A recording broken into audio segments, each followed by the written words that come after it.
ready.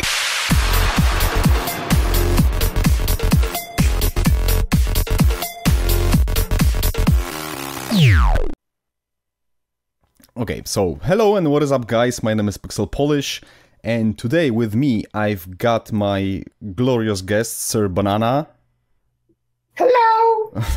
Okay, and Sir Robin, who joined us as well. Oh hi. Oh hi. And we're gonna get over the Monster Hunter World gameplay trailer that was released like, how long ago? 2 weeks now? Well, it's been a while, but, you know, still fresh for a lot of us. Yeah, it's still. I hope so. At least I hope that it's still fresh for plenty of us. And we wanted to do this way earlier, right after the video was released, but for various different reasons we couldn't do it. So, alas, we are a bit late to the party, but we still have a lot to, you know, a lot of things to say about the video, about the gameplay, and what we've seen.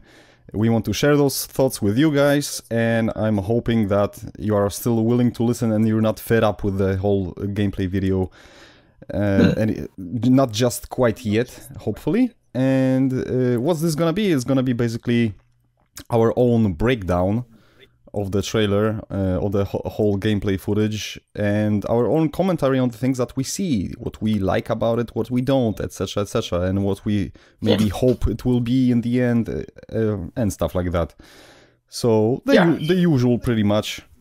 I'm gonna be honest, I haven't watched any breakdowns because I didn't want to be spoiled by someone else's thoughts or ideas and have my own fresh, you know, perspective on this thing. So maybe after this video I'm gonna go and go ahead and watch some other videos. And how about you guys? Yeah, I did watch some breakdowns, but for the most part, the things I've noticed aren't exactly things that others I've seen notice as well. I focus on parts that most others didn't really actually pay attention to from what I observed. But mostly about the second half of the video, not so much the first half. But when we'll get around to the later part of the video, I should have more to say then. Okay, that's cool. And you, Robin? No, not at all. Okay, so you're coming in fresh just like me, pretty much.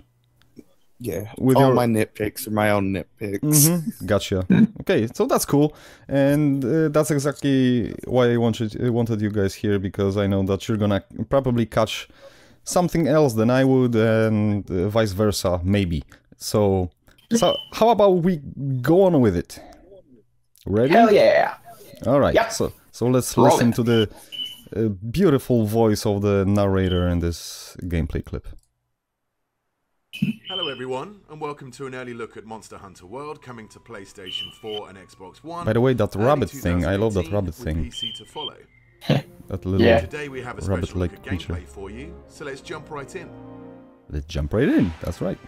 Yeah, damn right. With the great classic grid sword.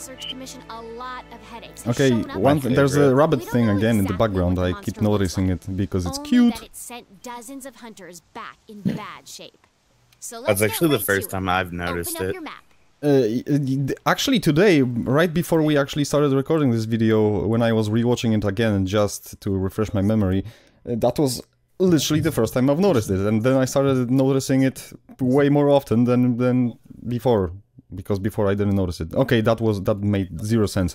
But I paused it here just to throw in a couple of thoughts about the voice acting, because I don't know why some people at least, are so averse to it and think it's terrible. What are your thoughts, guys, on this? It's not the greatest, but I don't mind it. It's not bad.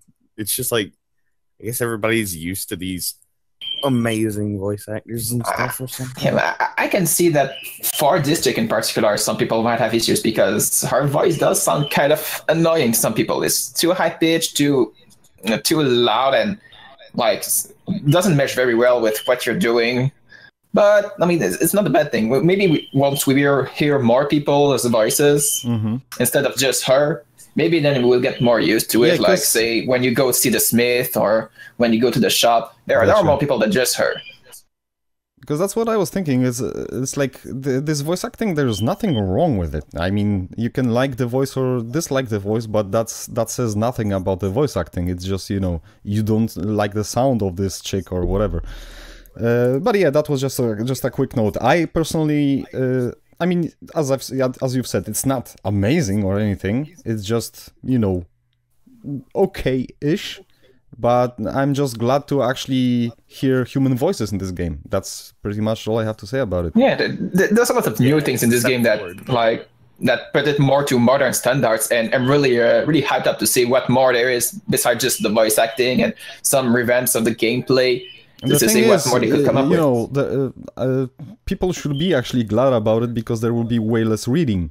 Because before every dialogue was just blah, blah, blah, blah, blah, blah, blah, blah, blah, blah, and you had to, you know, read all the text because otherwise, what?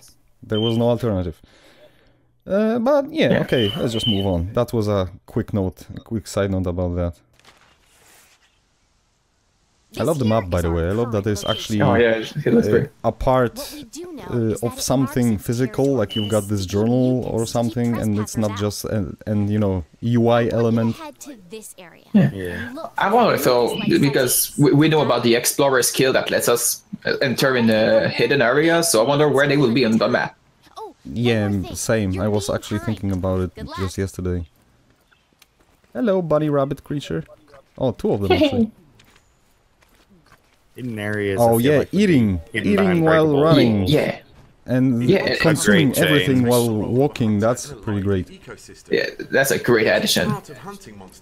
Yeah, a lot of people complain that dumbs the game down, but honestly, the AI seems a lot more aggressive in this game. I don't think you would be able to have it where you can't move while you're consuming a steak anymore. I wouldn't say it dumbs down the game, it's just moving like from a... the way I'm thinking about it is like it's moving from a digital system when it's 1 or 0. You know, you either move or you do something. It's moving to a more analog system when you kinda get both at the same time. So you slow down, but you can still consume something. Or rather, the other way around. You consume something, but you can still slightly move around. Slower. Yeah.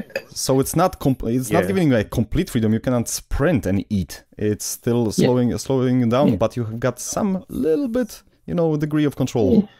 Yeah, but there's also more than just that. But it's not something we see in this video, or at least if we see it, I kind of missed it.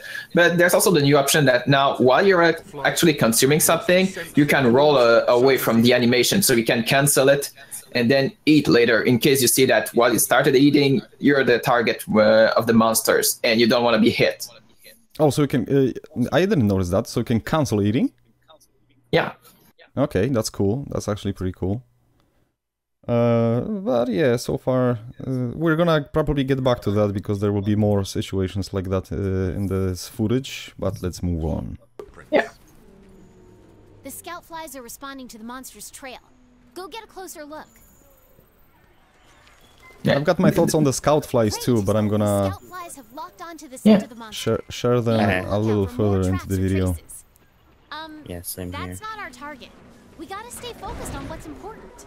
Okay, this guy's fun. Yeah. Oh, here comes one of my nitpicks in just a moment. I've seen one discrepancy with this guy that kinda was like, Right about made me scratch my head. A monster that can swallow its prey whole, almost doubling its size. Yeah, it is not our main target, however. I don't see anything wrong with the Jagras itself, but I don't like that. This is a nitpick that'll probably be fixed in the actual game. I don't like how the Aptonoth that was running away ran through the Jagras. Like, it clipped through it. Yeah. That doesn't... That's a problem that with the three games since they were conceived, and seemingly it seems to be very difficult to fight. You can use it to hit things Yeah, that's just a nitpick. Just I don't know. It's not even so much that it clipped through it. It's that it was running away, but it ran toward the Jagras to get away. Okay, my problem with Jagras right here in this scene was that the creature swallowed the whole another, you know, animal, and without biting, but yet it only spit out like a bit. I know it's nitpicky, but why? Yeah, maybe it's just digestive liquid inside that already dissolved maybe fast, it has like like massive gnashers in the stomach, and or it's just like blending it as it's walking. I don't know. Yeah, but imagine if it can swallow an entire aptonut, there's nothing stopping it from a pin attack on you and trying to swallow you whole. True that. You mean like Zamtrios? That'd be scary as heck. Hell yeah, like Zamtrios. That would be. That would be scary as That hell. would be Yeah.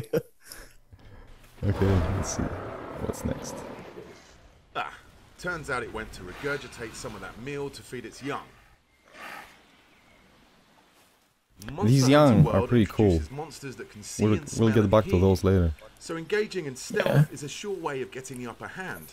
Yeah, some of the things I point out are just kind of nitpicky. There's only one thing I'm gonna point out that I say I don't like, that I really think needs to be changed, because it's just the interaction doesn't make sense. But we'll talk about that when we get to it. I'm sure a lot of other people have pointed it out too. Yeah. The scout flies have picked up the monster's trail. Follow the green light they leave behind. Okay, since they're talking so much about the scout flies, I'm gonna pause here for a second and talk about those, because you know what? I've got a problem with the scout flies, to be honest. Because I can only feel what it is. You've got so many like physically visible tracks, and you know, the monsters are leaving mucus. You can see some old footprints on the ground, etc., etc. I honestly would much prefer if the scout flies, even if they would be available right from the start, you could only use them very sparingly in case you are seriously like lost and you have no idea where to go, and they would be on a long cooldown or something, and only be able to precisely track the monster like in the later half of the video once you actually find it.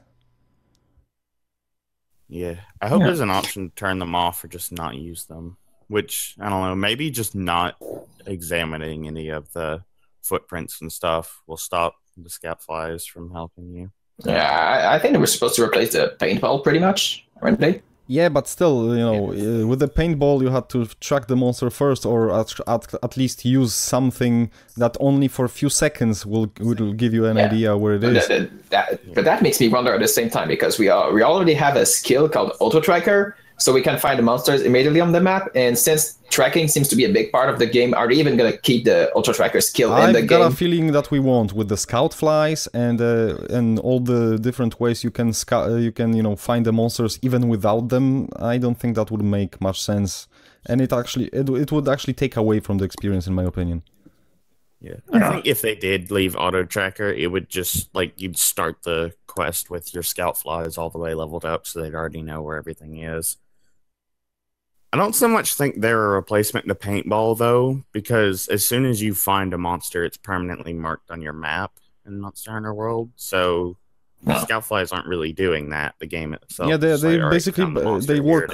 Once you find it, I think they work more like GPS, just pointing you, which path to take to get to it without, getting lost in all the tunnels, etc., etc.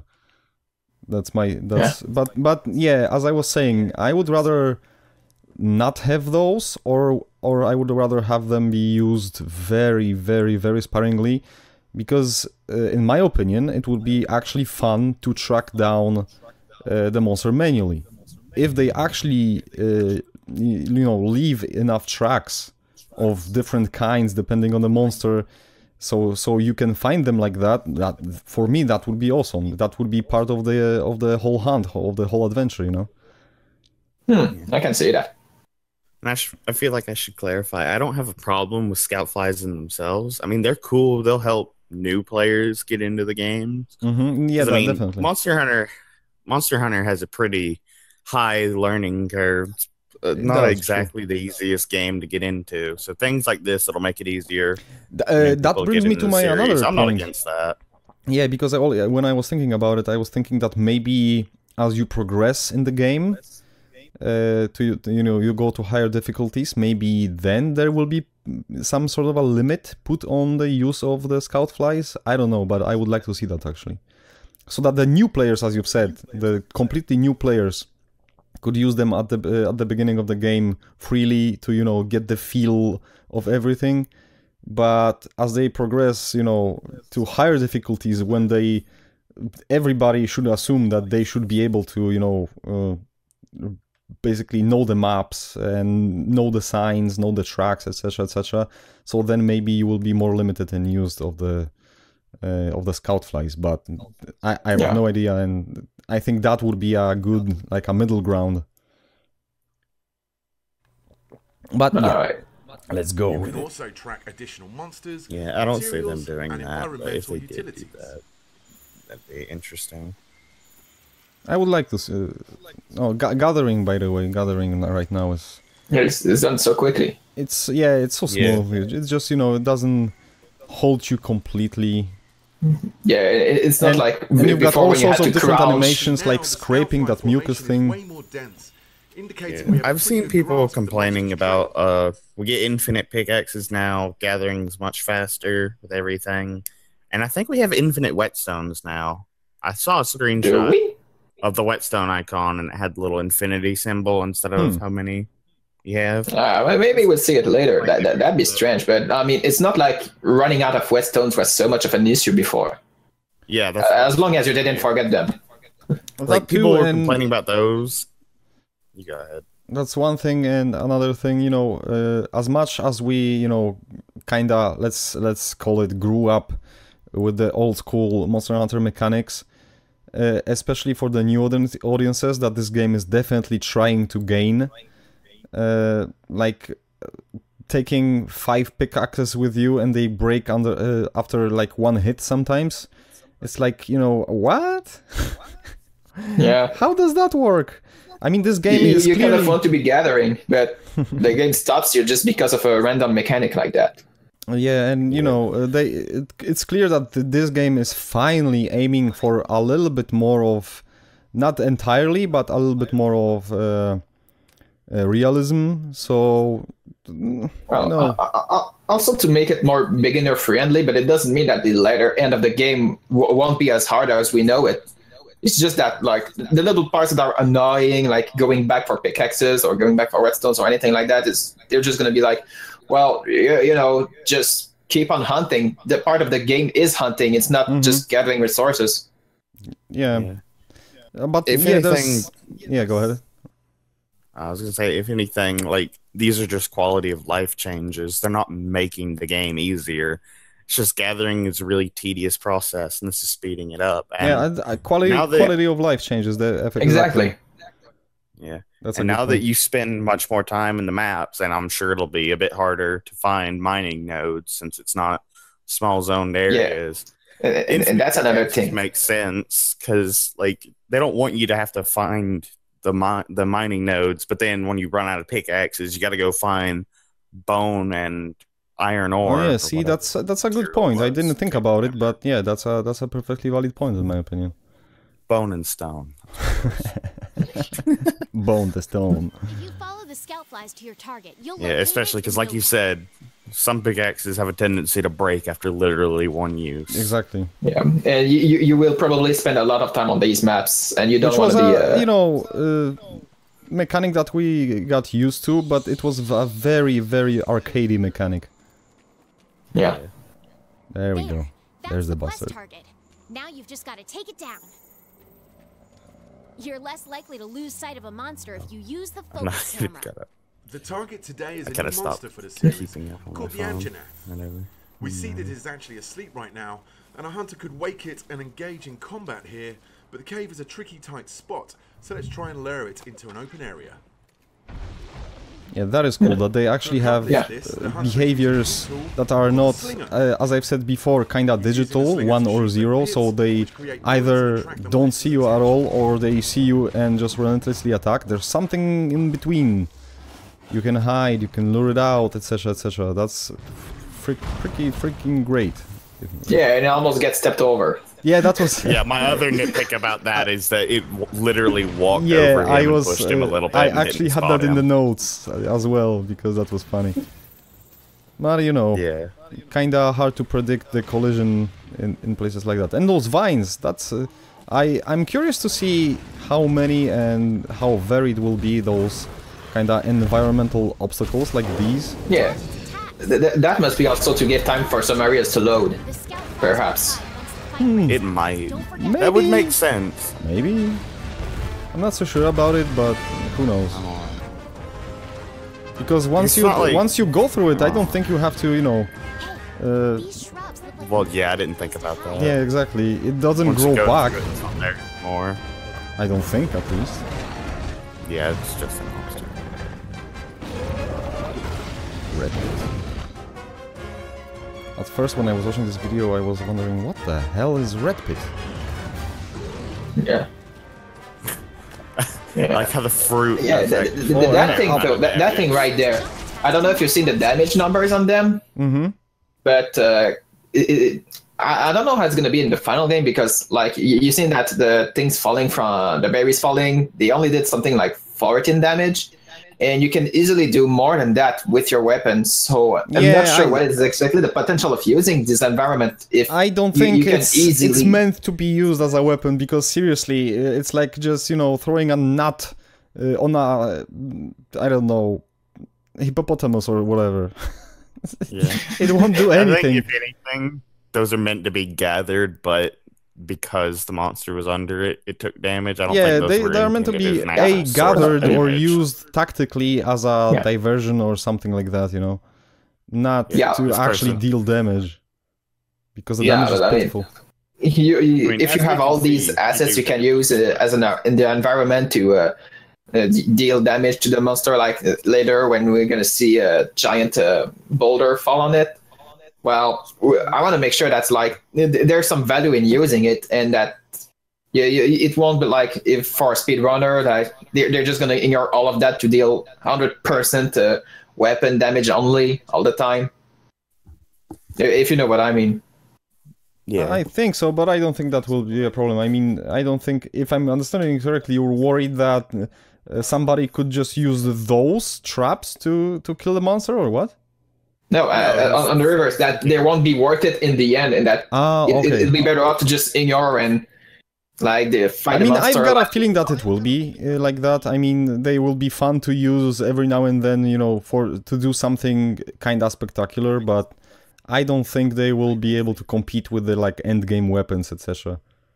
Yeah, end game probably not. After all, it's end game. But as you make progress to the game, you kind of want to be doing something special. I mean, it would be nice if there would be like special places where you could literally cause an avalanche and do some serious damage. That would be nice. Probably in the tundra area. Mm-hmm. Yeah. But we can only guess right now. So exactly. So far, at this point, we can only guess, and who knows what they have in store when it comes to those. Yeah, like, probably something like throwing a sonic bomb, and the sound of it just causes the snow to crack, and you see. That's a great idea. Exactly. Using the sound bombs for that would be sweet. But yeah, now we go to the new mounting system, which is amazing. Yeah, that looks amazing. And I've seen so many complaints about it. What? Why? You grapple back when you get knocked off. Oh, about that. Well, yeah. However, like the devs have already said, like the timing for that is pretty tight. Like it's not like you can just press triangle and it automatically does it. Yeah. Knocked off. It just probably looks a lot easier than it is, because I'm sure the person who's playing for the gameplay demos at least played a little before. Yeah, at least maybe he or she's got the controls down, you know, not necessarily because it's not the greatest player, that's for sure. I think we can agree on that, but at least got the controls pinned down. Yeah. But yeah, but the new mounting system, even without the environmental traps like these vines, etc., it's pretty goddamn sweet. I mean, you're no longer just, you know, sitting in one place and stabbing for as long as you can. Yeah, and being able to choose which spot to attack and use your actual weapon for it. Yeah, that's great. Have you seen that? Like, he stabbed his freaking back, like, deep. Can you even imagine this with a gunner weapon, where like you're right there and you can just stick those bullets right in? Oh my god, that would be so fun. But yeah, you can grab different body parts. Even when the monster is struggling with you, you can like jump from part to part. I don't know if it happens automatically when you're getting like pushed off, thrown off, and you can still grab it midair and go from the neck to the head or from the tail to the back, etc. etc. That's what it looks like. That makes me wonder at which point is a mount do they determine that a mount is failed or succeed? Because like if you touch the ground before you actually get back on the monster, does that mean that the mount is actually failed? Or do you get a chance to keep coming again and again until it's toppled over finally? It's kind of hard to tell, actually. I wanted to point out. I think I might have missed something I wanted to point out. Okay, go ahead. It's so slideshowy. Yeah, but did you catch what I was saying? Yeah, I heard what you were saying. All right. Anything to say to that? No, I don't really have any response to that. Okay. I can't think of anything. But yeah, the mounting system to me looks super fun, and it's definitely, you can see that they have taken a lesson from their own game, Dragon's Dogma, when it comes to mounting and actually climbing the monster, walking on it, etc. etc. Yeah, that looks like a huge improvement from the 4th generation. Oh yeah. I mean, I'm all for it. If somebody doesn't like it, then I don't know what's wrong with them. To be completely honest. I watched it separately. I didn't miss it. And yeah, now for the fun part with the Slinger, like you can actually use different sorts of gunner ammo materials with it to achieve different effects, like a little shotgun blast, some other effects like. As long as I can use it with stones, just random stones found around. Right about there. I don't know if you saw it because you guys. Maybe that's actually used also for the dung bombs. Maybe that would be cool. But yeah, like you just pick up some dung you found somewhere and then use it as a dung bomb and then on it. And especially since, like they said, now monster is also gonna smell you. So like, there's not just like seeing and hearing like with the flash bomb and sonic bomb. Dung bomb might actually be used for the sense of smell to distract the monster. Yeah, maybe. But yeah, Robin, you were saying? Yeah, I don't know if you guys noticed it because you were talking about the Slinger ammo at that moment. But I see they added for the greatsword after a dodge, they've got a move that's got armor on it.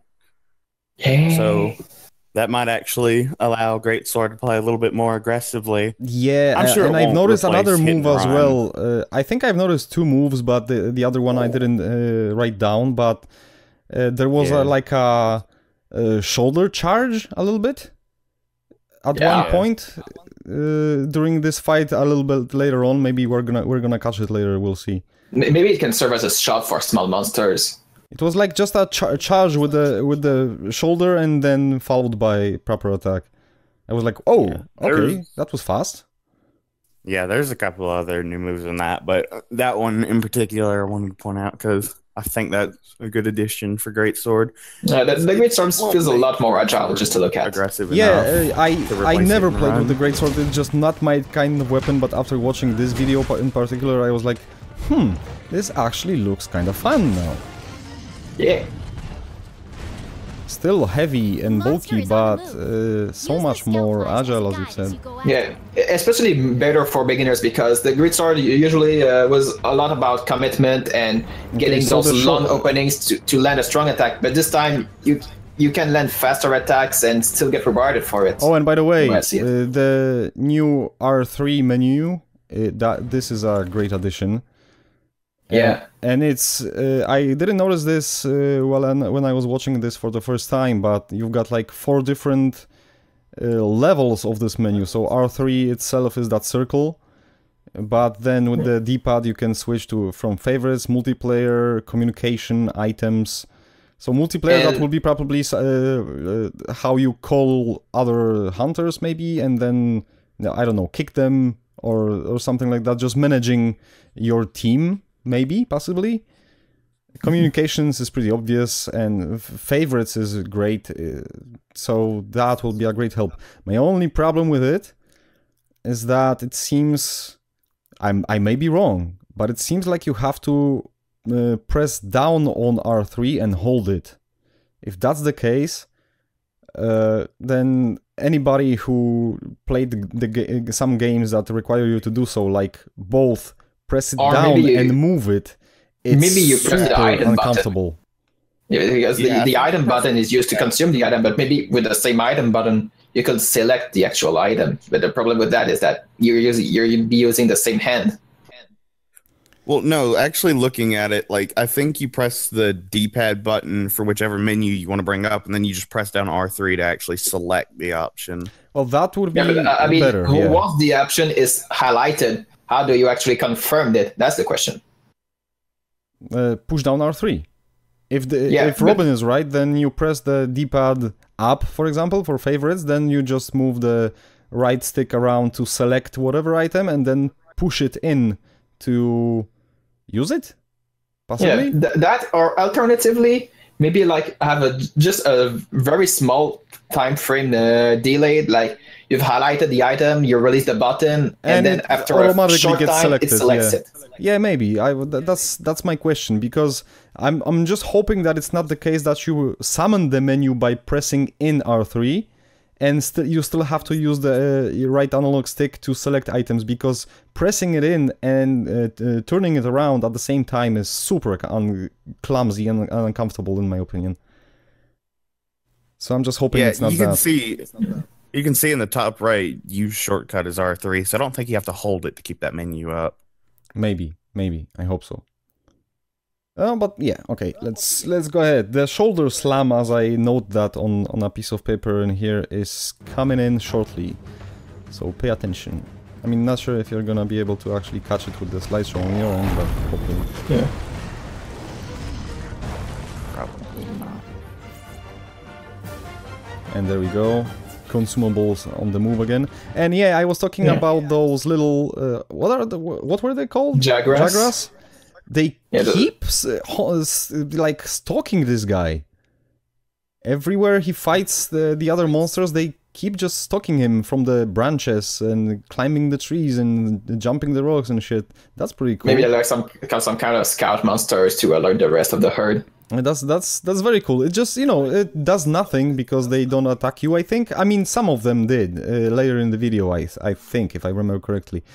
But it doesn't seem like they are really a problem to the player, but it just adds that environmental, life. Something is going on in the background, and it's not just you, the arena, and the monster. Yeah.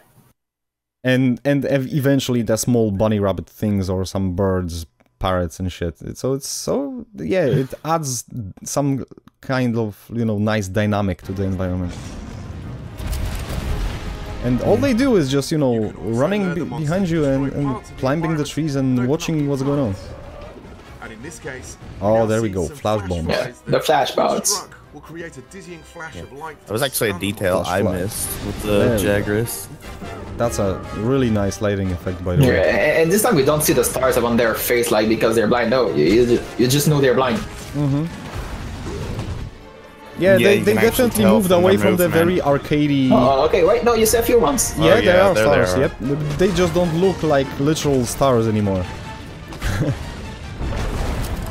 They are kind of moving away from the, very cartoony style of, presenting things on the screen. Yeah.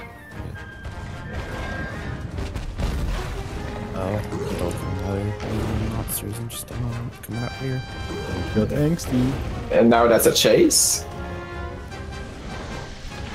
Yeah. Alright, he's heading toward the monsters. No, that was very fast to say, like the shock trap. I know, right? Hunter incessantly. You can actually use this to your advantage and lure it to another area of the map with more environmental. By the way, there we go. See, I don't know why exactly and what was supposed to happen, or maybe what the person who was playing, actually controlling the game, was hoping to achieve, but every now and then in the video you'll notice him putting down some meat, but it leads to nothing. At least I didn't notice anything actually happening. No, maybe it lures the monster in that direction, but it doesn't exactly go for the meat. It doesn't at all. Like, I haven't noticed that at all. So Yeah, maybe I missed something, but I didn't see Maybe that. their logic is that the meat produces a smell that attracts the Anjanath. Maybe. In this part Oh, there we go. Perhaps There's it's not the the boulder. Anjanath they're trying to get with the meat. I didn't see the Anjanath going for it at any point, but You think he might be like distracting distracting the little ones? Or something It could like be that, but I was thinking more of a little bit later in the video. You see the Great Jagras actually goes after the meat and then notices the Anjanath and attacks the Anjanath. so maybe like he's trying to lure in the other monsters so they fight between themselves, or what? Yeah, that might be it, because he does the same thing in Rathalos' nest. Yeah. Oh, Maybe. Well, that would make a little more sense, I guess. Because I haven't noticed that Angie at all, paid attention to the meat. But yeah, there we go, the boulder, the first proper big environmental trap for the monsters that you can utilize to damage them. That was prominently shown in the first gameplay snippet when it was released. Might have a problem. Using the Slinger's versatility allows allows the hunter to paralyze the Anjanath. I can't find the charger. Oh yeah, and in the meantime we have missed the fact that he used the Slinger to paralyze the Anjanath right below this rock. That was cool. Yeah, you sure it wasn't the paralyzes knife you see equipped? Paused on. In the same screenshot, you got it paused on. You can see that I think they're called the Kestrodons, the new monsters, these little pachycephalosaur-looking things. So if anybody was thinking, hey, we won't have a Bullfango or Renoplos equivalent. Oh yeah, and by the way, I have, just because I paused, I have been proven myself to be dumb, because he wasn't using the Slinger to paralyze. He was using the paralysis knife. Yeah, it's what I was saying, like, I see them down there. Yeah, I got a little bit confused there. Never mind. Causing massive damage. Happens to the best of us. But yeah, that was some decent damage for a change. I like the sword, how it's kinda... And then that double swipe, oh my god. Yeah, the silly monster actually looks pretty imposing when he's got all his flaps and wings and everything out and breathing fire. Every hunter is also equipped. Actually, if I never saw that monster in my life and then fought it and he would do that, it's something that would completely throw me off. Like, whoa, this didn't look like a monster with wings. Mounting a monster and it knocks you off. Yeah, it's kind of like with the Garmagala when he suddenly unleashes his horns and goes in a frenzy. Get right back on the saddle.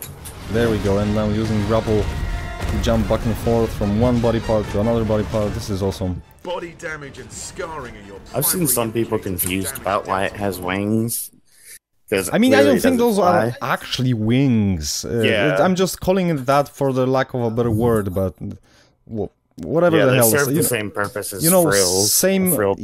Some birds and some animals have feathers or body parts that serve actually no other purpose than just to scare the enemy and intimidate. Yeah, that gives it a lot more hate. Well, appearance-wise to other monsters. Yeah. It but also does a good job of making it look bigger than it actually is. Yeah, exactly. That's the point of the peacock feathers, etc. One, to find a new mate. The bigger and more colorful your feathers, the bigger chance you've gonna find a mate. And B, when they fight among each other, the males, it's also to be more imposing. So I'm guessing that's just it. I just called it wings, because that was easier. But yeah, as for the grapple, I mean, we all know that's a fun mechanic. We've had that in Freedom Wars. And now we've got that in Tukiden 2, and actually in Monster Hunter, which is a kinda steampunk world. Am I alone in that? It is a steampunky world. When you consider that you have weapons like the switch axe and the charge blade, exactly. You've got bow and the pogo stick. And in the villages, you've got some sort of all sorts of machinery that is partially steam powered, and sometimes something more mystical, like some crystals or whatever. But technology is there in a pretty steampunky form, so why not, you know, grapple hooks and shit? Yeah. And it's fun, and that's that's a good enough reason for me, actually. You can even set Oh, off the and tail there of we go. some Now species. this is savage. And there's a great Jaguars. Oh, that tail cut. This is... Yeah.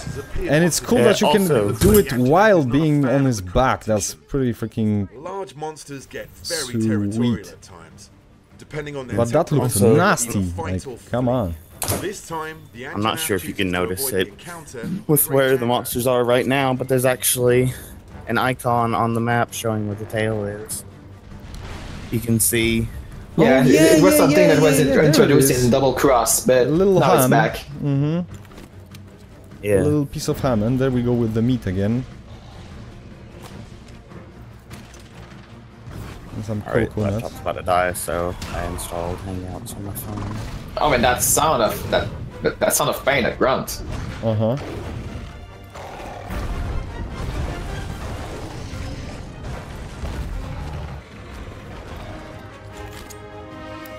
Oh, oh. Oh, it was just folding the frills or whatever. Hunters can Yeah. also don Ah, different and there types we of go. mantles, each with their own inherent Different abilities. mantles. The Challenger Yeah, mantles- and this one to lure monsters, and this one I'm very excited for because usually I like to play Yeah, exactly. by attempting the monster. I was thinking about the same thing, that you can, you know, just by what mantles you use, you can kind of define your role in a team a little bit. One can be the tank that always gets the monster's attention. The other one might be trying to, you know, sneak up in certain situation when you first start the quest, or just to be able to safely set up some sort of a trap, etc., etc. And then you've got that third mantle that will be shown later, that makes you more like a... Like the reduced knockback. Yeah, it just makes you one? more stable when you're shooting. That Yeah, it's basically the skill rock steady, but maybe without the part of the earplugs and wind pressure.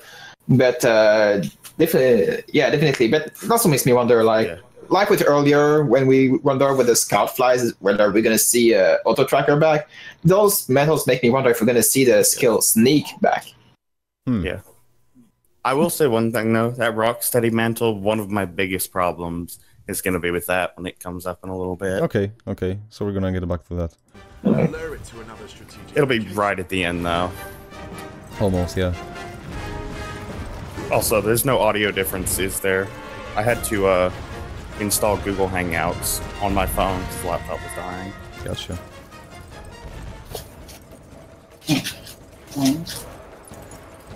Of course, ignoring the tail. Whatever. There we go. And now finally, they will clash. No Let escaping them this time. fight, as they said in the new Godzilla movie. Yeah, finally something, as I've said before in our private conversations, something that I've seen since Doom 1 on PC back in 1990, like what, 3? Actual monster infighting.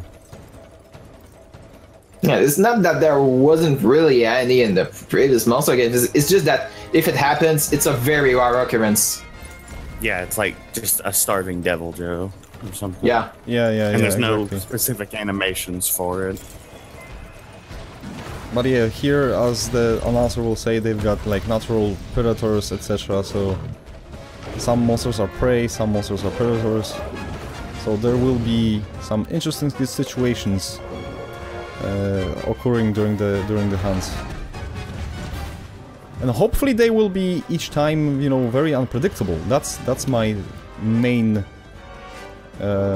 like a wish for this mechanic. So it's not like you go to the ancient forest and you basically know where to lure the one of the monsters to get the Rathalos on the fight, etc. I want it to be random, completely random. Yeah, Something Unpredictable. like a Rathalos I don't see being... Yeah, that seems to be something they're aiming for. They seem to have a set nest. I mean, obviously, there should be some sort of a, like an area of his hunts, you know, so you can expect to kind of meet Rathalos in this certain, hopefully big area, but not, you know, what I'm saying, I hope that it won't be always in the same spot, if you know what I mean. You know, it's like they have to think about different behaviors of the monster, like when they want to be in their nest, when they want to be hunting, when they want to be hunting for some other thing, maybe. So there are multiple places the monster can start depending on what they actually are doing at the time. And yeah, maybe... And there's also the fact that there is a day and night cycle, so maybe monsters behave differently based on the time. So maybe you won't find them in the same spot during the day than during the night. That would be nice, and hopefully, if what Robin was saying, that maybe the meat is actually serves to lure other monsters into the area, then possibly you could, for example, like the team could split up. One guy could go to the hunting grounds of Rathalos and start, you know, laying down meat or whatever, or some other lure, and slowly, like, try to get him to where the players want him to go, if you know what I mean. That would be nice. That would be like add another layer of strategy and planning, or maybe not even planning, maybe just like you know, coming with a solution on the spot when the situation is not so good, etc., etc. Yeah. That would be pretty awesome. You notice the card, by the way? The cut card? It's like a cannon or what? You see you see him driving around, the Palico one? With a blue card? I got no idea what the hell that is. Well, the way I see it is kind of similar to the Rathameow, where they are in like a Rathalos head card, but maybe it's a different kind of card. Like a cat's kill, probably. I gotta say, I absolutely love the Rathalos animations in here, like the as you can see, brief, you know, like a fire breathe just to, you know, stun the monster a little bit, the enemy. It looks so much more organic and less... what's the word that I'm trying to find? By the way, that glide from the hill is awesome. In general, the movement of the player is pretty cool right now, because you can see that the player character actually struggles when running uphill, slides down when it's really steep, when he's going downhill, etc., etc. It just adds so much more. I don't want to say realism, but kinda.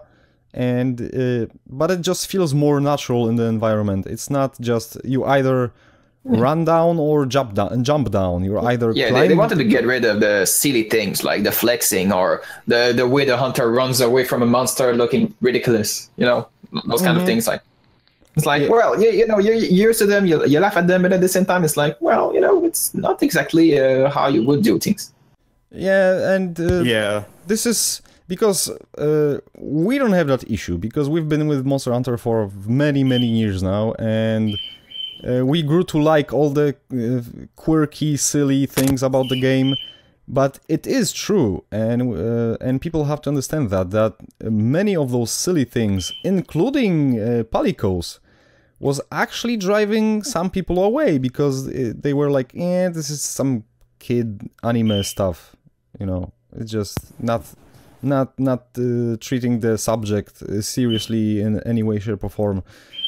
Those who got through the silliness and actually started liking the game, they probably got used to it, but I've heard many voices in the past that, you know, all the silly stuff in the game is kinda making them not like it that much.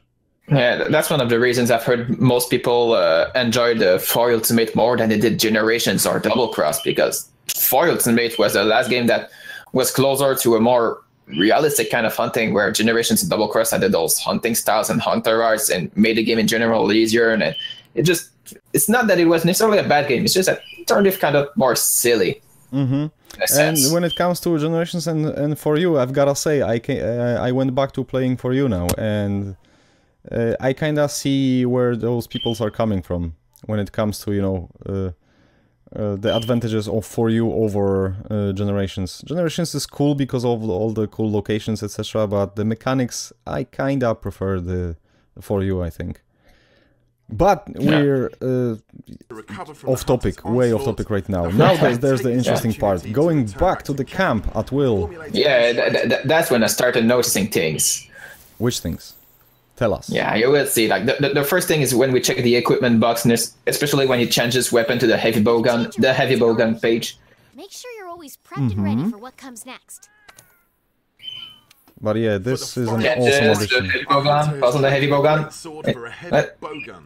Wait. In Monster Hunter Wait. World, you craft Pause. weapons Pause. and armor from Uh-huh. Yeah, go back to where we see the heavy bowgun, especially the. Equipped, okay, yeah. Get your weapons and armor here.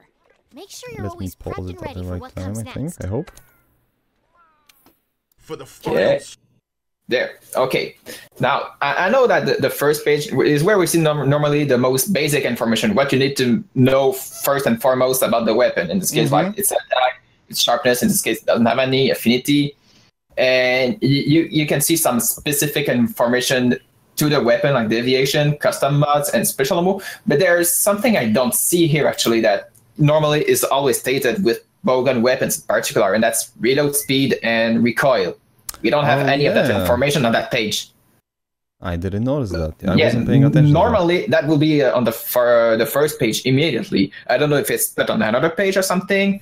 But another possible theory I might have is that reload speed and recoil is getting reworked kind of to be bullet specific rather than bowgun specific. Which would make a lot of sense, actually. Yeah. I mean... And it's not like it's a new thing, because each bullet has their own recoil, and some of them reload at different speeds than your gun set one. It's just now it's only the bullet factoring those things instead of your bowgun as well. Possibly. Yeah, it's a possibility. The other possibility is that we just don't see it yet, but it's there just because it's in development. But that would be really nice if it was specific to the bullet instead of the bowgun, so that some bowguns can compete with other bowguns just because like they have lower recoil or something like that. I mean, in my opinion, actually, it would be nice to have both factoring in. Because me being kind of a gun enthusiast and I like my super realistic hyper military, you know, basically military sims, shooters, etc. I know that both things factor in because, you know, obviously different gun will, you know, react differently to the same type of ammo because of how it's built, how heavy it is. If the barrel is heavier than the rest, etc., etc., if it has some sort of compensators and all that nonsense that it's not really important, but I'm thinking that the best middle ground would be if both would kind of factor in. So yes, you've got different behaviors for different ammo, but your gun, the specific gun that you're using might be better with stabilizing this kind of shot than this other kind of shot, if you know what I mean. Yeah. Yeah. Like some kind of bowgun specialty in specific types of ammunition. So, for example, I don't know, let's assume that just this steel assault heavy bowgun, you know, is much more stable while using the, you know, Gatling gun mode, but some other gun that maybe is much lighter or has a different kind of barrel or whatever, has much more recoil with the same type of ammo. So this is what I'm thinking, that maybe there will be something like that, but I guess we'll see. We don't see, as you've said, the other tabs of the weapon, so something might be hidden in there. Yeah. Just my 2 cents before we unpause. If Banana's right and it's just based on the bullet, I know a lot of people are probably going to be upset about that, like, oh my god, they're casualizing Monster Hunter even more. But yeah, while it does kind of dumb down the weapon just a little bit, I still think that would be a good change because Monster Hunter's already got like a high learning curve. And if you're trying to play a gunner weapon, there's so much more you have to manage with that. With a Blade Master weapon, you've got to manage ammo. And especially with the heavy bowgun when you're super slow and, you know, it's way more difficult to maneuver. Yeah. So, like, yeah, it would dumb down the weapon just a little bit, but it would also lower the bar for entry on bowguns, so you'd actually have more people who play those weapons. Yeah. There's a lot of people who don't touch light bowgun or heavy bowgun because they think they're trash because they don't get how to use them, and there's also they're much harder to learn than Blade Master weapons. That, and for example, I love my light bow guns, but I shy away from heavy bow guns and I don't use them almost at all. Maybe sometimes just for kicks. But there are some of those super slow weapons that I just don't like to use because A, I'm more of a, you know, quickly move from place to place kind of guy with my weapon out. But B, I felt with those super heavy weapons, and I'm just not just talking about the guns, every heavy weapon that slows you down tremendously, I just felt like it wasn't giving me enough in return for hindering me that much. Fun-wise, you know, when it comes to the fun factor of using that weapon. So maybe that could kinda alleviate that, maybe, possibly. Okay. Now I think next we're gonna see for the armor and then the mantles, like Robin wanted us to see. Can you pause while you switch in armor, by the way? Yeah, paused. There's one thing I noticed, and a lot of people seem to have noticed, but it doesn't look like the Anja armor has a separate version. Well, we can see usually when you pick armor, it specifies like Blade Master or Gunner, and if I'm not mistaken, it doesn't specify that here. Well, yeah, there's no distinction anymore. They've already said so that they plan to merge the Blade Master and the Gunner armor into a single set, and that instead the special kinds of buffs you will receive will depend on the weapon equipped. Like, for example, you say weapon type News, elemental damage lessened because it has a Gunner weapon equipped, but if you had a Blade Master weapon equipped, it will say physical damage lessened. And I am all for that. I had heard this. Much less grinding. But I wasn't 100% sure it was confirmed. I've heard a lot of people like also not happy about that because like you're removing the grind. That's what Monster Hunter is all about, and things like that. Yeah, But you need to be able to change weapon on the fly during hunts. You don't want to be like having 500 armor sets to switch through as well.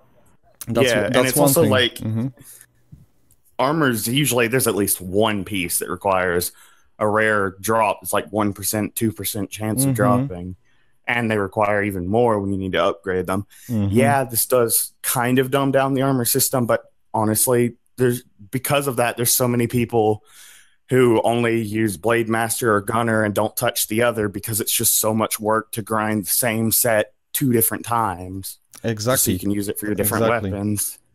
When I was still playing Freedom Unite, I would honestly, when I found a cool set, I would grind both kinds because I was both a archer and Blade Master and Gunner.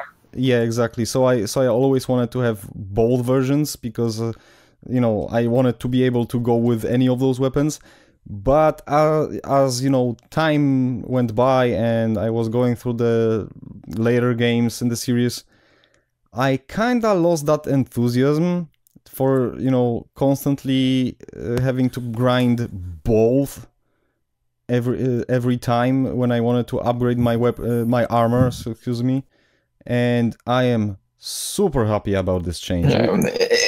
And that was a great weakness too in Generations and Double Cross, because especially when you consider the Deviant armor and they take an absurd amount of time to grind, but if on top of that you needed to grind it another time for your Gunner weapons, oh my god, no, that was just way too much. Yeah, guys, this is an age-old, like a point of contention between the super hardcore traditionalists and people who can, concede to some forms of, quality of life improvements. And I'm sorry, but quality of life eventually will always win. Because, always.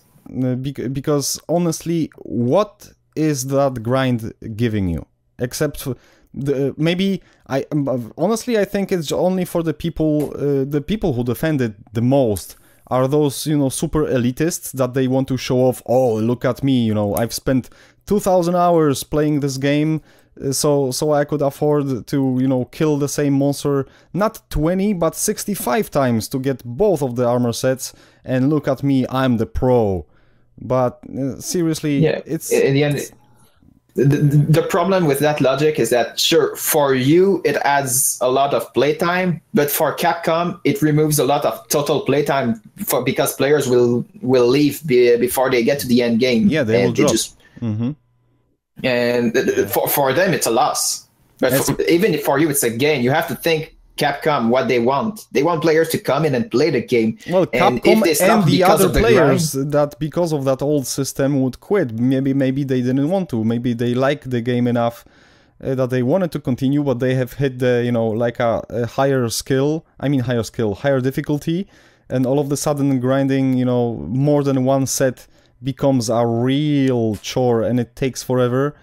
And maybe they just have the time. The people have to remember that not everyone can spend like 8, 10, 12 hours a day playing a single game. They want to come back home and maybe play it for an hour, 2 hours, 3 hours tops, and still enjoy it and not get stuck in one point, you know?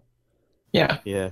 Another thing to that is like having to grind multiple sets also just feels pointless in the end as you're going through the ranks, which pushes people away. Because, like, say you're high rank going into G rank, your options are you're either going to spend, like, you're just going to waste hours finding completely optimal high rank sets. You can get through early G rank easier to get a good G rank set, or you end up spending like 20, 30, maybe even 40 minutes, depending on how good you are at the game, grinding an early G rank monster for a G rank set to use. Either way, you're wasting a lot of time. Yeah, that grind is literally like it's a relic of the past of the MMO games, because that was the thing that was supposed to keep the players in for hours and hours and hours and hours. But as we have seen with the MMOs in the recent years, they are definitely going away from that, because in the end, I remember playing some Korean MMOs back in the day, like 10 years ago or something. And I really wanted to progress. I really wanted to get all that stuff that I wanted to get. But in the end, like a month or two later, when I was playing the game, I sit down and I was just thinking, what the hell have I done with the last like a month of my life? Yeah.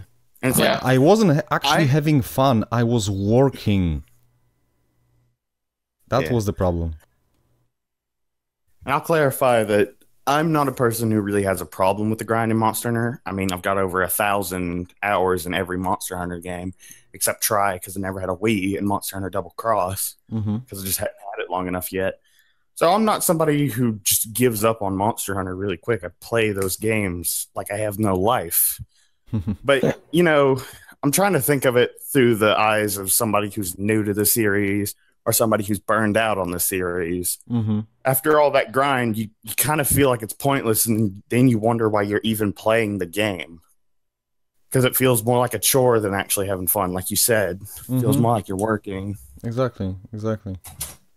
So I'm not somebody who just thinks they should completely remove the grind, but I'm also trying to think of it through the eyes of new players, people who burned out. This is the same story with many games. The latest example for me personally is Quake Champions, where they tweaked the formula to make it more appealing and modern.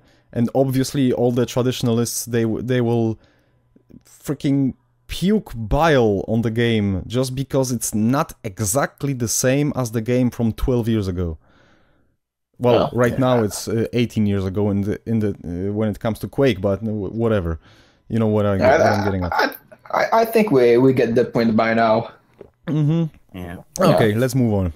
The Hunter world, you craft weapons and armor from materials gathered from your fallen prey, serving a grisly reminder of past battles. But yeah, being able to go back to the camp at will in an open world-ish Rocksteady game. mantle here. I think, Robin, you wanted to talk about it? The mantles. Yep. What about the mantles? No, not yet. I want to talk about them when we see them in action. Yeah. There's a couple when of he starts actually gunning. With. Yeah, but as I was saying, being able to go back to the camp and then kinda sorta open world game is huge actually, because you know you never know what situation. There is something I want you to see here though. Pause.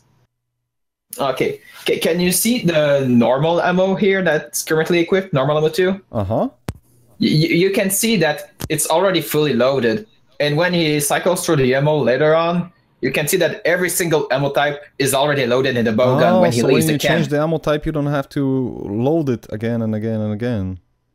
Yeah, and then just that, Yeah, when you unless leave you want to camp, use the- they're already loaded in. You don't have to worry about, well, leaving with an empty bowgun. You only spend the time there to load your bowgun, so you're ready to go in the action. That's another simple quality of life thing, but because otherwise you would spend another like 30 seconds in the camp, loading, reloading, whatever, and instead of that, you can just quickly go back to the fight. That, you know, loading process adds nothing to the game. Yeah, and there's something else we can see here, although it's very faint. But Yeah, the just number looking 7? at yeah, not just the number 7 itself, but I mean the Pierce ammo below.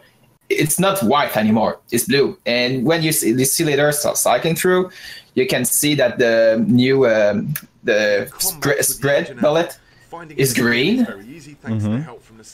And so they just added a little bit more color coding to make it easier to cycle ammunition, because otherwise before, normal, Pierce, spread, cluster, and crack were all white. All of them. So yeah, exactly. That was kind of problematic, exactly. Especially when you were doing it on the spot and, you know, in a hurry, kinda. Yeah, and namely, pellet shots have been running spread too, like to keep it in line with what is called on the bow. Yeah, so I'm definitely, as I've said, that's yet another small but significant quality of life change that will definitely doesn't hurt the game. And yeah, and right here, stop here. Okay, wait, we have to see the ammo wheel. Okay, let me rewind. Yeah, I think it was the first thing that was shown when he opened up the wheel. Yeah, I can see it now, popping up. Okay. There we go. Okay, because as you can see, for you can see like the color of every bullet type, how many you have of them, and on the top left corner of each bullet, you see a level. Like you can see that you have 30 spread level 2, 99 normal level 2. But what I want to point out is that at the bottom, you see thunder shots. You see that you have 60, like you will normally have, but you have no level indicator, because there was an addition in Generations where you had a Thunder Shot level 2 and Thunder Pierce level 1 and 2 as well as internal ammo. But in this case, we don't have any level 2 Thunder Shots. We just have the regular Thunder Shots. So it was a feature that was in Gen and Double Cross. That's not here anymore. Probably because now the Gatling gun part is what counts as the internal ammo in itself. But just a quick thing to know for those who got used to having those type of shots in Generations and Double Cross, that it's not returning, as I can see here. Gotcha. Okay. And you see the little ones again. They keep stocking. And some more meat. Yet again. The heavy bowgun is a high. Oh, and this one. In a mortar shot. He's shooting the cluster in a mortar, not a straight line.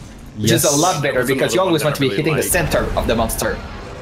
Yeah, because that makes it easier to aim it. I love everything that I've seen so far about... Oh, the waves, by the way. Have you noticed the ground waves? Yeah. Yeah.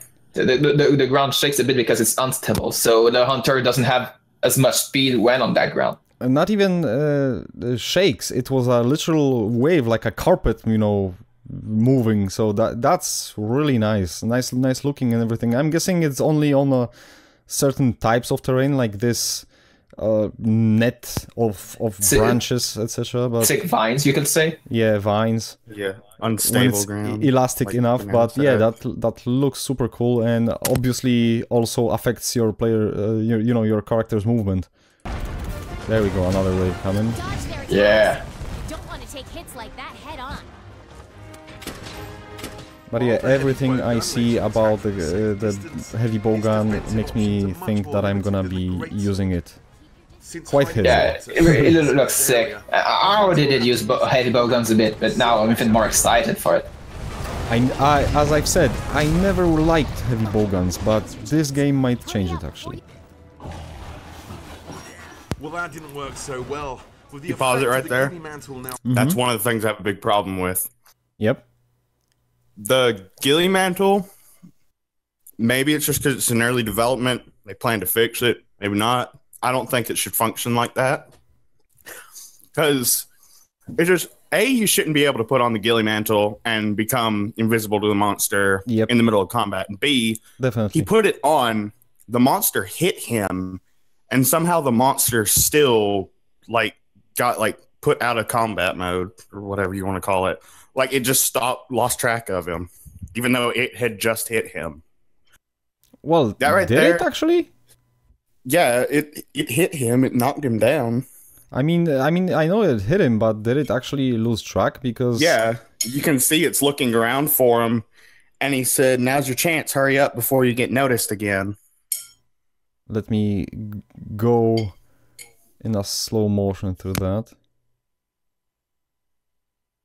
But yeah, once it hit him, the ghillie is off. Like, it disappeared. Yeah, it came off, but yet the monster still didn't notice, like, lost track of him because he had it on for that brief moment. That's something, that's one of the two things I've seen in this that I absolutely do not like. Well, that didn't work so well. With the effect of the ghillie mantle now gone, our only option is to run and create. Yeah, both my problems have been with 2 out of the 3 mantles. Maybe it was just, you know, like a part of animation, or maybe something that is not fully tweaked, because the commentator immediately said that it didn't work out and now he has to run. Yeah, well, like I was saying, I'm hoping maybe this is just because clearly this is early footage. Yeah. I'm hoping that's something that'll get fixed and it's not meant to be like that. I don't think it's meant to be like that. Especially since he said it like that. It makes me believe that even that, if that was a little flop during the recording. Yeah, but the way he said it makes me think that the mistake wasn't that the monster stopped noticing him, it was that the monster hit him. So the mistake was that he timed it badly. That's why it didn't work out. Maybe. I will see. But by the way, I just love this freaking bee, or I mean the wasp, with a huge sack of something that healing that you can spontaneously use to heal yourself. That is awesome. They're called vigor wasps, I believe. Yeah, I think so. Rocksteady Mantle's another one I have a problem with, and I think it'll be immediately obvious why. Okay, that should be coming up soon. Yeah. My problem with the bowgun, literally the only problem that I see so far is the sound. The shots are not... They don't have that oomph, you know? No. Yeah. They kinda sound pretty weak. And there's the ground broken. Yeah, the specific timing on when I want you to this bit here, Rocksteady Mantle thing is right after the monster dies, by the way. Yeah, I think we're gonna see a charging soon of the heavy bowgun. I'm not entirely sure what it seemed to have done, but it's the Wyvern fire shots. Yep. They're currently, I think they were in 4U. I know they're in Double Cross. And with that, he seemed to have rolled a long distance after that. Rambo. Love this shit.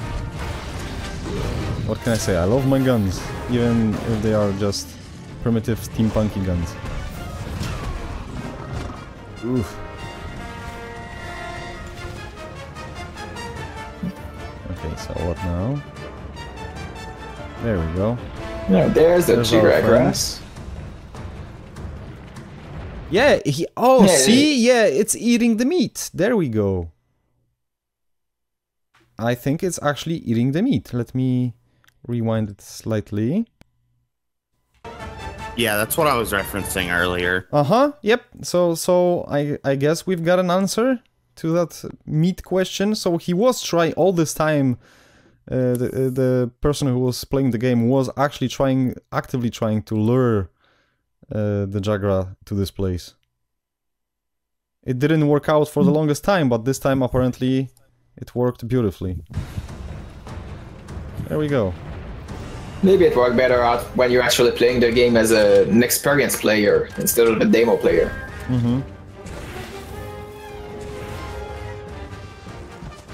Son of a bitch biting through the vines to get down. Creating a shortcut. Now's your chance to deal some serious damage. But yeah, that full auto mode is just so satisfying to even watch. Also, I don't know if you noticed the heartbeat monitor for each of the monsters in the bottom left next to the mini-map. Mm-hmm. Yeah. I think that's a nice touch to show when a monster is weakened. I mean, arguably... It's not like a health bar, but it's nice that it still shows you when they're like weak. And... Huh? Go ahead, Banana. Okay, the way I understand it, it can act as a replacement for Capture Guru. Yeah, possibly. That's what I was thinking. Like, I know a lot of people are going to say, but that makes it too easy. You should still have to look at when a monster limps. But anyone who's played Monster Hunter knows, like, if you're doing a lot of damage, say you're doing a capture quest, a lot of the time you'll accidentally kill the monster because the monster won't actually disengage and limp away. So you don't know it's weak if you don't have Capture Guru. And that is true. And it's not like this makes the game so much easier because, again, once the monster gets in the range that the heartbeat slows down like that, well, you'd see it limp when it tries to disengage anyway. Well, we've played a lot of Tukiden, we've played a lot of Soul Sacrifice, and both of these games have some sort of visual cues when it comes to the monster health. And did it really hurt the gameplay ever? Because I don't think so.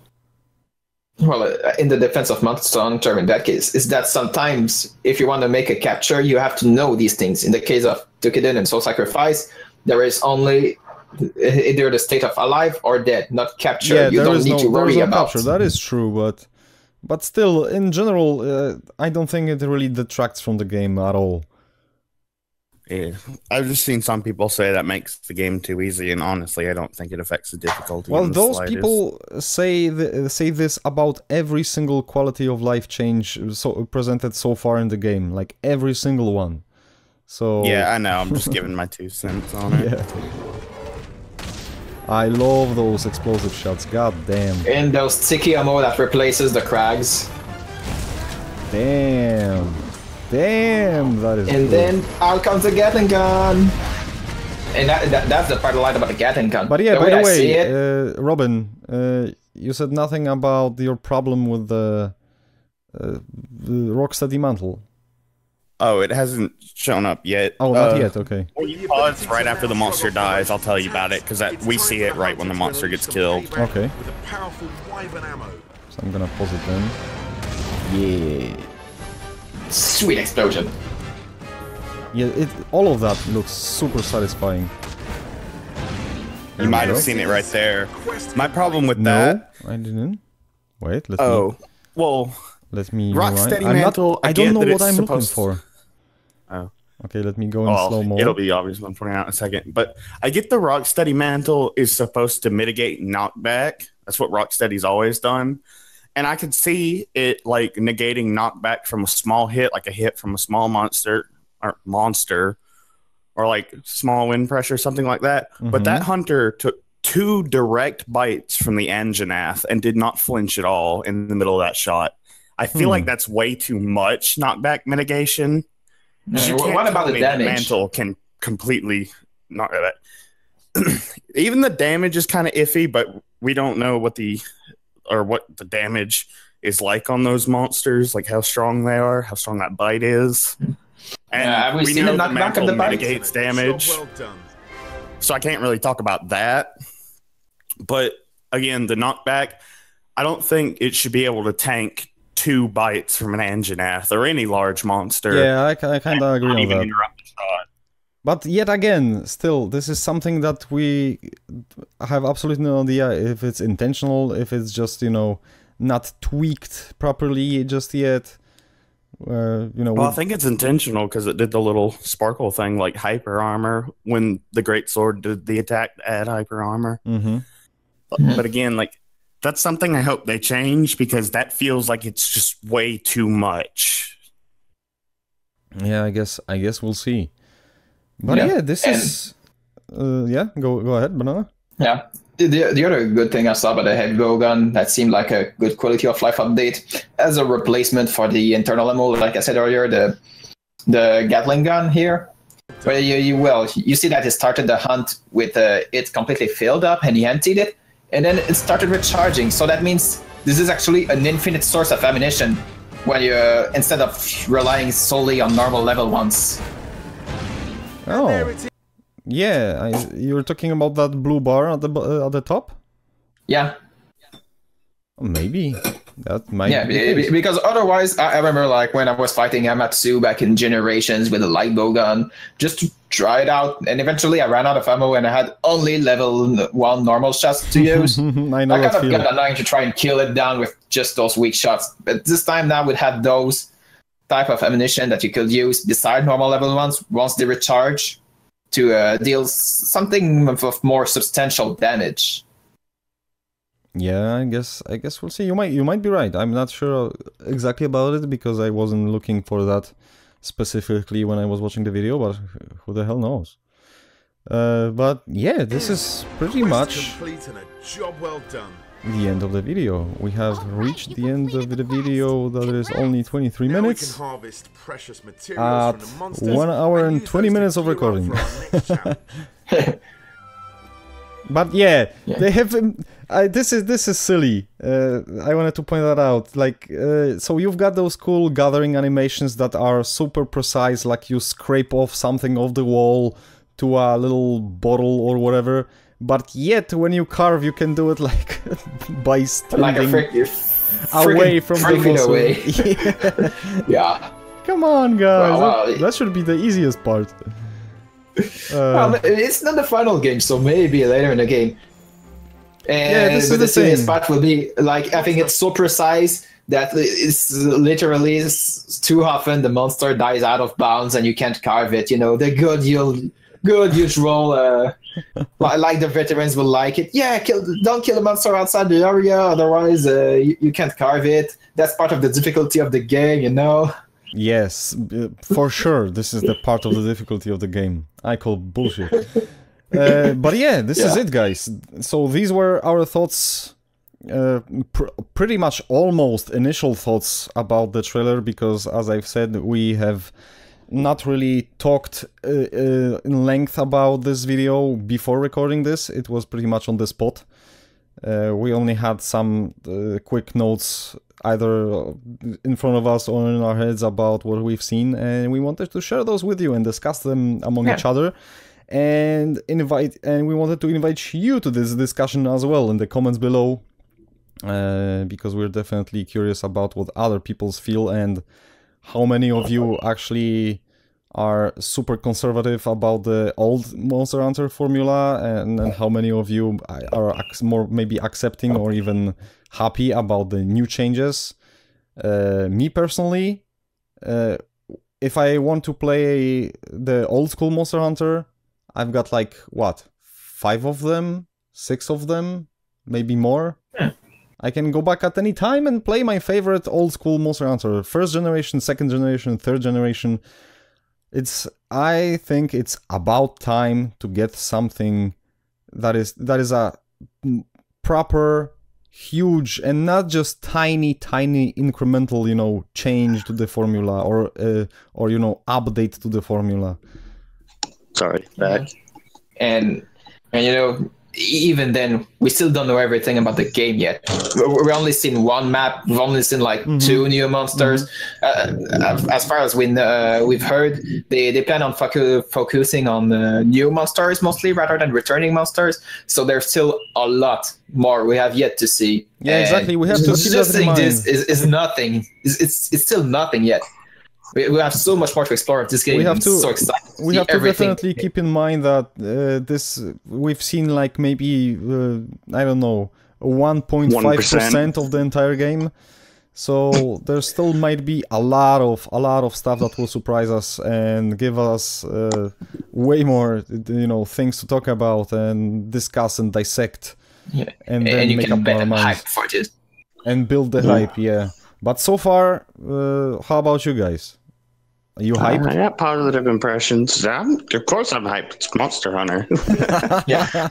No, And you it's see, finally changing. you see, you're saying that, but some people say this is not Monster Hunter anime. I don't care what they Screw say. those people. Yeah, but let's be honest.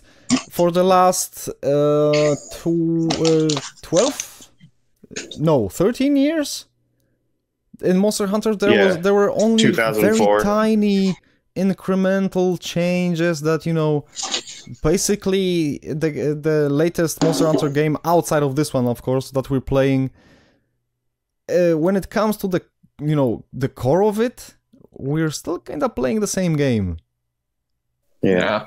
And With they were the getting same formulas. and they were getting away with that for far too long, and I don't know if any other game series would be able to pull that off without being just booed off the stage after a couple of years, to be honest. Yeah, and there's even the fact that, when I saw a certain Did You Know video gaming about Monster Hunter, and they said themselves that they felt pretty apprehensive of opening the map before. Like, we know we are used to the formula of having the map segmented in different areas, and the way they voiced it is that they didn't really have any plans of changing that soon. So to see that actually happening right now compared to what they said before, now that's exciting. That means that they're finally starting to see some potential of what they can do and what they can experiment with, rather than just stick to the same formula and just keep selling something that they know players will just buy anyway. You know what? I'm gonna be honest. They're taking a risk. And I know that I'm gonna add fuel to the fire, because trust me, I've got a lot of things to say about that, but this is a topic for a whole different conversation. But I think Hence a future video. The most important thing, maybe we'll talk about this. But what I think contributed to this massive change in the whole formula, new engine, and etc., was the fact that the deal with Nintendo have run out. You know, the exclusivity deal. Because now they can actually utilize hardware that can do this, to put it simply. Yeah, I mean, I'm not even mad about the change from Nintendo. Yeah, I can't speak for what the Switch can handle. I don't know. I'm not a tech guy, but also think, I also think what might have contributed to it is that, well, Monster Hunter is actually fairly big now in the West. It didn't used to be.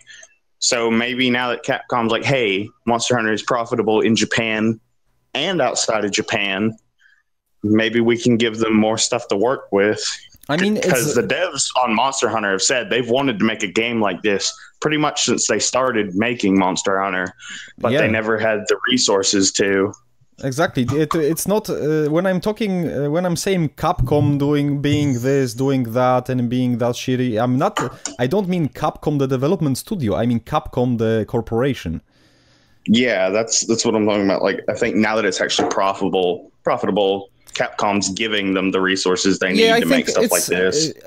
I think it actually boils down to like three main factors. There might be more, but A, they can use hardware that is capable of doing all that. B, what you've just said about the profitability in the West, etc., etc., and C, the growing. While Capcom, the company, the corporation, was sleeping on the PlayStation 2 era game, in the meantime we've got plethora of other hunting action games, good hunting action games. So now they have to kind of start compete again. Yeah, especially when you have something like Toukiden 2 that already did the open map thing. Yeah, exactly. And it does it fantastically. So it was a really great game. It's not perfect. I mean, it doesn't have the kind of depth that Monster Hunter has with their actual combat system. But it added so much to the game that Monster Hunter had to notice this. Yeah, exactly. They finally had to notice that, and now that they have unshackled themselves from, as I've said, I'm gonna add fuel to the fire again, from a company that was kind of hindering it because of how they go about creating their, both hardware and network infrastructure, etc., etc. Now that they are not limited by that, they can suddenly do this, especially when you're talking about, the latest iterations of the current gen consoles, and then PC on top of that, which has absolutely zero limitations. Oh yeah, PC is gonna be one hell of a system for Monster Hunter. Oh yeah, definitely. But yeah, okay, we're almost hitting the 1 hour and 30 minutes mark, so I guess this will be. Yeah. Yeah. Let's discuss the rest in the comments. I think we've said everything we wanted to say, at least for now. I'm sure that once we hit stop on record, something new will pop to mind, but there's enough time to talk about this game since it, it's gonna be released almost a year from now, so. Yeah, well, half a year at the very least. At the very, very, very least. Okay. So, yeah. Thank you guys for watching. As we've said, please leave the comments below. Share your thoughts about the game, about this specific video, or about the future of this franchise, future of this particular game, and the, and how you see this game impacting maybe the player base, etc., etc. We'd love to hear that from you, and for now we're gonna say bye-bye, have a nice day or rest of the evening, and we will see you next time. Bye. See ya, happy hunting. Robin, you can say bye. It's okay, don't be shy. Bye. I'm sorry. Okay. I was distracted by something disgusting, and I'm now throwing out the cheese dip I was making while we talked. Oh my god. Too much information. Yeah. My cheese dip.